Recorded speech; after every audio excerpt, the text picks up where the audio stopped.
Hi friends, मैं हूं doctor Anuradha Chauhan. आज हम बात करेंगे कि कोरोना पॉजिटिव मदर को ब्रेस्ट फीडिंग कंटिन्यू करनी चाहिए या नहीं। ये बहुत ही ज़्यादा शॉर्ट टॉपिक है क्योंकि आमतौर पर मदर्स को पता ही नहीं होता कि उन्हें क्या करना चाहिए, क्या नहीं करना चाहिए। उनको जैसे ही कोरोना के लक्षण नज़र आते हैं, आम बुखार, खांसी जुकाम होता है, तो वो ब्रेस्ट फीडिंग को डिसकंटिन्यू कर देती हैं। तो चलिए सीधे आते हैं अपने काम की बात पर। तो सबसे पहली जो चीज़ है जो आपको जाननी चाहिए वो ये है कि आपको ब्रेस्ट फीडिंग करानी चाहिए कि नहीं करानी चाहिए। मैं आपको बता देती हूँ कि WHO, CDC और association of breast feeding medicine बोलते हैं, ये सारे एंडोर्स करते हैं कि कोरोना पॉजिटिव मदर को ब्रेस्ट फीडिंग कंटिन्यू करनी चाहिए। क्योंकि वो मैं आपको बाद में बताऊंगी और जो प्रिकॉशंस लेने हैं वो भी मैं आपको वीडियो के एंड में बताऊंगी। तो वीडियो के एंड तक बने रहिए जानने के लिए कि आपको क्या प्रिकॉशंस लेने चाहिए और किस तरह से ब्रेस्ट फीडिंग को कंटिन्यू करना चाहिए। तो सबसे पहला क्वेश्चन जो पूछा जाता है वो ये है कि क्या ब्रेस्ट मिल्क में वायरस पाया जाता है, क्या कुछ स्टडी ऐसी मिली है जिसमें कि ब्रेस्ट मिल्क में वायरस मिला हो। तो मैं आपको बताती हूँ, अभी तक कोई भी ऐसा डेटा अवेलेबल नहीं है, कोई भी ऐसी स्टडी नहीं है हुई है जिसमें कि ये मिला हो कि वायरस या किसी भी तरह का वायरस, सार्स से रिलेटेड वायरस, कोरोना वायरस या कोई भी अन्य तरह का वायरस ब्रेस्ट मिल्क में पाया गया हो। तो आप इस तरफ से बिल्कुल निश्चिंत रहिए कि आपको ब्रेस्ट फीडिंग को डिसकंटिन्यू करना है, आपको अपनी ब्रेस्ट फीडिंग कंटिन्यू रखनी है। अब जो नेक्स्ट क्वेश्चन आता है वो ये होता है कि एक मदर जो कि ब्रेस्ट फीडिंग कराती आ रही है अभी और अचानक से उसको लक्षण नज़र आने लगे हैं अपने अंदर, तो क्या उसको ब्रेस्ट फीडिंग कंटिन्यू करनी चाहिए? आंसर है यस, आपको ब्रेस्ट फीडिंग बिल्कुल कंटिन्यू करना चाहिए, बट आपको कुछ प्रिकॉशंस लेने होंगे, अपने आप को आइसोलेट करना होगा। लेकिन इसका आइसोलेशन का मतलब ये नहीं है कि आपको ब्रेस्ट फीडिंग को डिसकंटिन्यू करना है। खुद को आइसोलेशन के साथ जो है आप एक्सप्रेस ब्रेस्ट मिल्क का यूज़ कर सकते हैं। एक्सप्रेस ब्रेस्ट मिल्क जिसको EBF बोलते हैं, उसका मतलब होता है कि आप पंप का यूज़ करके अपना जो मिल्क है उसको एक्सप्रेस आउट कर लेते हैं या निकाल लेते हैं, जिसको कि आप कटोरी या चम्मच का यूज़ करके बच्चे को पिला सकते हैं।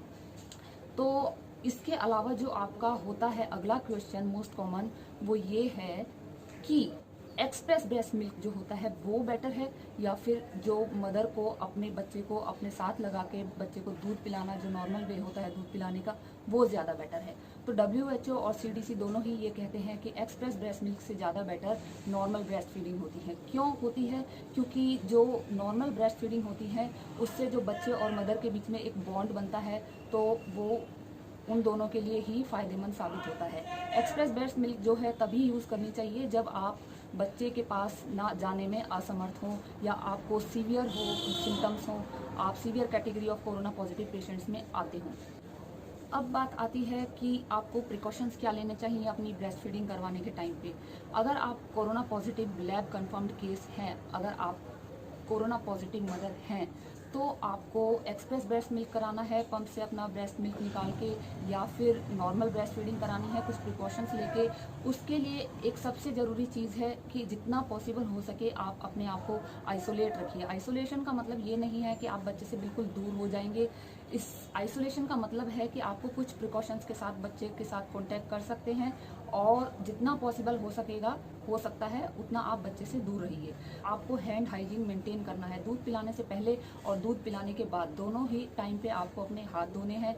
इसके अलावा जब भी आप दूध पिलाएंगे तो मास्क पहनना बहुत ही ज़्यादा ज़रूरी है। अगर आपको सीवियर सिम्टम है तो कोशिश करिए कि आप एक्सप्रेस ब्रेस्ट मिल्क का यूज़ करें। माइल्ड सिम्टम्स में तो बिल्कुल एडवाइज्ड है कि आप नॉर्मल ब्रेस्ट फीडिंग कंटिन्यू करती रहें।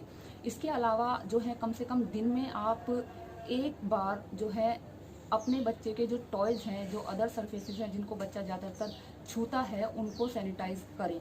और अगर आप एक्सप्रेस ब्रेस्ट मिल्क का यूज़ करती हैं तो जो पंप होता है और जो पंप से रिलेटेड जितनी भी किट्स के सामान होते हैं एक्सप्रेस ब्रेस्ट मिल्क के लिए, उन सभी को आप दिन में कम से कम एक बार सैनिटाइज करिए। और जब भी आप बच्चे को दूध पिलाएंगे तो आप उस सारी किट को हमेशा अच्छे से धोकर और उबाल कर ही यूज़ करिए। और धोने के टाइम खास तौर से ध्यान रखिए कि जो किट होती है पंप की, उसको कभी भी सिंक में मत डालिए, उसको हमेशा वॉश बेसिन के ऊपर ही रखिए धोने के टाइम में, ताकि वो उसमें अदर जो इन्फेक्शंस होने के चांसेस है सिंक में, वो उससे टच ना हो।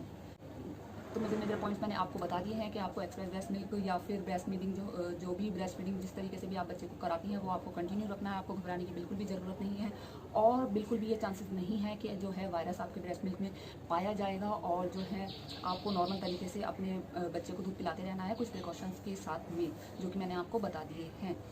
और जो है एक चीज़ मैं आपको बताना चाहती हूँ कि WHO या CDC ऐसा क्यों बोलता है कि आपको ब्रेस्ट फीडिंग कंटिन्यू करानी चाहिए, क्योंकि जो है अभी तक कुछ भी एक तो स्टडीज़ में पाया नहीं गया है कि वायरस आपके ब्रेस्ट मिल्क में होता है। दूसरा ये चांसेस होते हैं कि जो रिस्क ऑफ ट्रांसमिशन होता है वो इतना नहीं होता है आपके बच्चे को, बल्कि जो आपका जो ब्रेस्ट फीडिंग कराने से जो फ़ायदे होते हैं वो आउटवे कर जाते हैं रिस्क ऑफ ट्रांसमिशन को। इसलिए हमेशा ये बोला जाता है कि ब्रेस्ट फीडिंग को कंटिन्यू रखना चाहिए। होपफुली मैंने आपको समझा दिया और आप बिल्कुल इस डर से आपको निजात मिल रही होगी और आपको वीडियो अच्छी लगी होगी तो प्लीज़ इसको लाइक कीजिए, शेयर कीजिए और सब्सक्राइब कीजिए। Thanks, bye.